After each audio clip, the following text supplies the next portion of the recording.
Then on Sports Central, we go over our 2022 college football predictions for the Texas Tech Red Raiders, team that went 7-6 overall in the 2021 season. By all this team being 2022, that's what we'll be going over here today. We'll be analyzing this team and predict their schedule game by game in this video. Starting out with their team trends, Texas Tech 7-6 last season. They were 4-2 in their first 6 games, 3-4 in their last 7. So not a bad season for Texas Tech, getting up to 7 wins last year. And this team certainly, they were inconsistent at times, but they had some really good wins over the course of the season as well. They beat Houston in week 1, 38-21. Turns out Houston was a pretty good football team last season, and this team took care of them by 17. They lost to Texas in what was just a classic Big 12 shootout, 35-70. And Texas Tech got blown out there, allowing 70 points. It's certainly something you see decent amount in the Big 12, more so than any other Power 5 conference. You beat West Virginia the next week, 23-20. Good win there.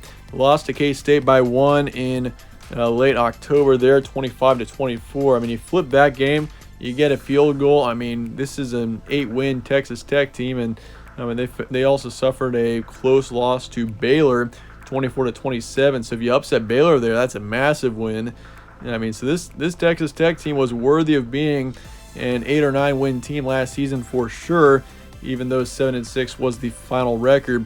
And of course, they beat Mississippi State 34-7 in the Liberty Bowl, huge win to finish out the season. Mississippi State was a pretty good football team for Texas Tech, who was 6-6, being in the Big 12 heading into that matchup. Many people thought Texas Tech was going to get beat there, potentially by a large margin to the Bulldogs, but turns out Texas Tech flipped the script and beat them 34-7. But looking forward to 2022 now, your roster preview going into next season. Of course, the quarterback situation was definitely very complicated for this team last year. There were 3 quarterbacks for this team that played a decent amount last year in split time. You had Henry Colombi, Donovan Smith, and Tyler Shuck. And it looks like Colombi was the top quarterback for this team last season by about 100 yards and 10 passing attempts.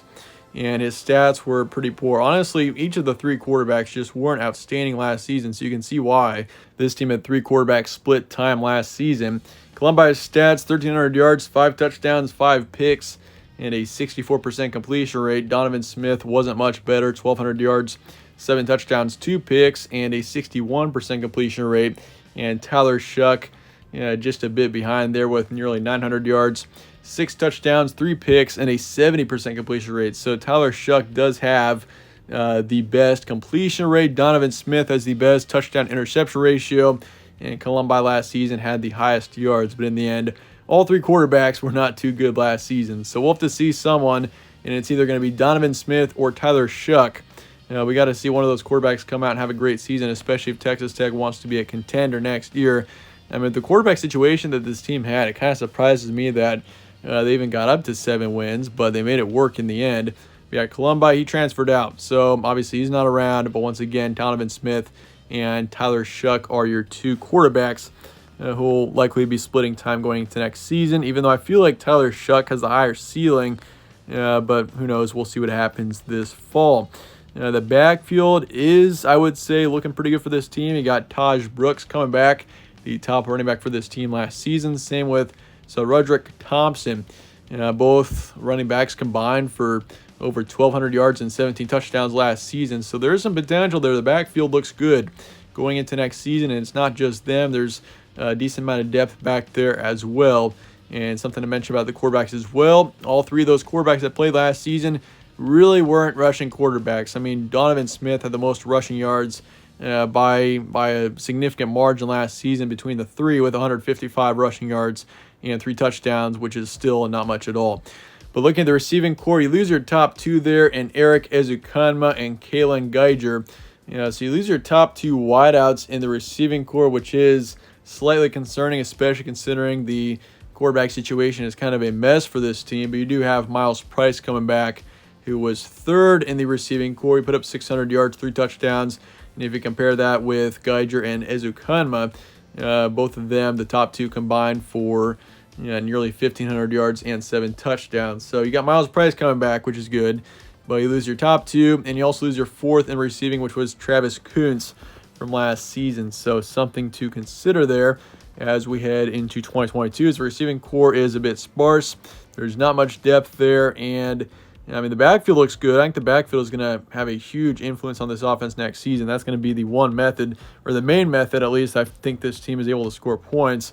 And the quarterback situation, of course, is still a mess, but we'll see whether Donovan Smith or Tyler Shuck can break through in the 2022 season. You lose 2 on the offensive line, 1 defensive lineman, 3 linebackers, and 3 in the secondary. So the defensive side isn't much better. You lose 3 in the linebacking situation and 3 in the secondary. So that's especially my 2 main concerns defensively. So going to next season, this team is a bit younger in some positions, and certainly they do lack depth in a lot of positions as well. For your transfer portal and recruiting going into next season, you do bring in a few key players here from the transfer portal. I will mention that. Dimitri Moore, linebackers coming in from Missouri State. Sam Carell, defensive lineman from Washington State. All of these guys certainly could have a big impact on this team next season. Baylor Cupp, tight end, is coming in from Texas A&M. Cole Spencer, offensive tackle, coming in from Western Kentucky. And Miles Cole, defensive lineman, coming in from Louisiana Monroe. You lose Devin Drew, defensive lineman, to Nebraska, and another defensive lineman there, Nelson Bassor, who's off to Louisiana Tech. Sorry if I'm just absolutely destroying his name there. And then offensive tackle Monroe Mills, who is he's coming in from Oklahoma State. So you do bring in a couple of offensive linemen here. And, of course, can't forget about Sam Carell or Dimitri Moore. So something to keep an eye on there. Texas Tech, though, they're recruiting 43rd in the nation, 7th in the Big 12. So nothing too outstanding there in the recruiting. You got 2 4-stars and 16 3-stars coming in. So that said, let's look at your schedule now going into next season. You got Murray State in week 1, followed by Houston in week 2. So you play Houston again this season. You beat them last year by 17, even though, Houston, they turned out to be a good team last year. So we'll see how they do going into 2022 here.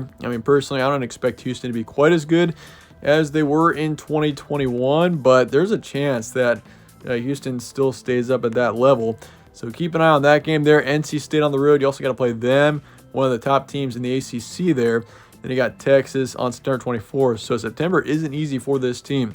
And in October, you got Kansas State on the road, Oklahoma State on the road, West Virginia at home, Baylor at home.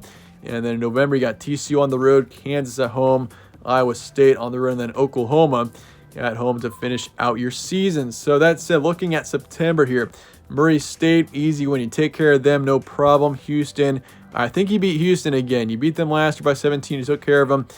Turns out the Cougars really improved over the course of the season, but in the end, I do think you beat Houston again, even though it's certainly going to be a close game. 7 to 10 point win there, I think, for Texas Tech. So off to a good start there. 2-0 is your record. Then you got NC State on the road. And NC State, that's a team that could definitely be a top team in the ACC, potential dark horse to win the conference. They got tremendous potential. Devin Leary, that's a very talented football team, and I think you take a loss there on the road. And then you come back against Texas, who is expected to be really good. I think they'll be a good team. I don't know if they'll be great, like if you're talking up in that 10-win range, but either way, Texas, a good team. You lose to them there. So you're 2-2 heading into October. You got K-State and Oklahoma State on the road. I think you lose both of those. K-State next season should be in that 7 to 9 win range. They'll be a good team. I think you lose to them. And Oklahoma State is probably one of my favorites to win the Big 12. So you lose to them too. So kind of a tough 4-game stretch there. But then you got West Virginia. I think you beat West Virginia. It's a close one, but you take them down. So you beat West Virginia, and then you face off against Baylor the next week, which I think is a winnable game here for Texas Tech. Coming off of a nice West Virginia win, but I do think Baylor does beat you in the end there in what is a close match. If you put up a fight, but you take a close loss. So you're 3-5 heading into November. You got TCU on the road. I think you beat TCU. TCU is a beatable team next season, and I feel like the Red Raiders do take care of them. Even though certainly a close game, pretty much a coin toss. And then you got Kansas. I think I'm gonna say this about Kansas. That's a team that was absolutely horrible last season, but I do think that Kansas puts up some fights in their matchups, and I feel like Kansas won't make it easy for Texas Tech. I do think Kansas is still going to be one of those definitely in the bottom of the Big 12 next season. And I don't see them getting more than 4 wins, but they could be slightly better next year. Maybe they put up a fight there and keep the game close on November 12th, but you still beat them. And that puts you at 5 wins heading into your last 2 matchups at Iowa State. Winnable game, but you take a loss there in a close one. And then Oklahoma to finish out your season there. And the Sooners next season, despite having multiple question marks, I still expect them to be a national contender. And you lose to them in the end. So you're 5-7 next season, which you may say is a bit of a disappointment, but considering it's just a really tough schedule, I mean, your non-conference games are not easy. Houston and NC State are no joke going into next season, and I think you lose to NC State, but at least you beat Houston there, which would be definitely a quality win if you can do so. But once again, just a difficult schedule, and in the end, I think this team suffers a couple of close, tough losses, and 5-7 is the record in the end. But let me know your thoughts in the comments below on Texas Tech, and I appreciate you guys watching as always. Stay tuned for more from All Sports Central. Catch you on the next one.